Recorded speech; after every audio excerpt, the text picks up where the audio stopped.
Iyo uno munsi nuko tuyitangiye dutangiranye n'umuntu waje ahangaha yaje utubona tumukaho imyotsi ntumbaze ngo avuye hehe, arangije hari ibyo yatangiye kugira witegereza akantu ku kandi uri buze kugenda ubisobanukirwa. Yafashe amaboko yiwe yagira gutya, kumbe hari umuntu w'umugeni wari uryamye ahangaha wari ukomerewe atwite, yari agiye kujya mu bukwe none inda ihise imufata yenda kubyara. Ese kubera ko yari agiye gukora ubukwe atwite, nakubwiye ngo karacyatangira, uri buze gusobanukirwa akantu ku kandi ukomeza kugenda uyireba, ndetse nkwibutsa no gukanda subscribe niba utarayikanda. Barakwereka wa mugabo yarafashe imyenda uno mugeni yari yambaye, arangije arayizamura ayigizayo ayikuraho, ntumbaze ngo agiye kubigenza ate. Arangije kuyizamura wa mugeni nawe aryamye ahangaha bisa nkaho yahwereye nta kabaraga afite, byamukomeranye nyine ntabwo yari yishoboye. Uyu muntu nawe uyu mugabo witegereza akantu ku kandi,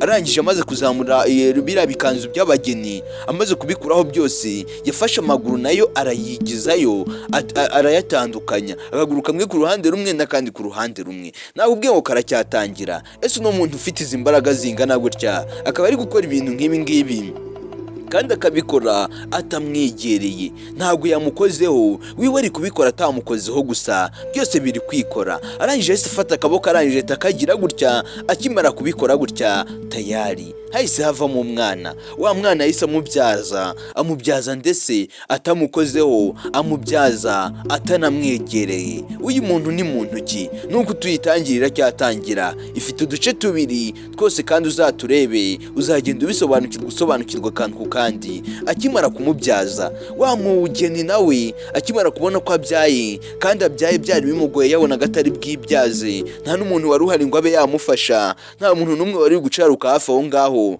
we yari ari kwitegura ari mu nzu. None ndebera ibimubayeho, arangije arebye ahangahita avuga ati ko ndabyaye?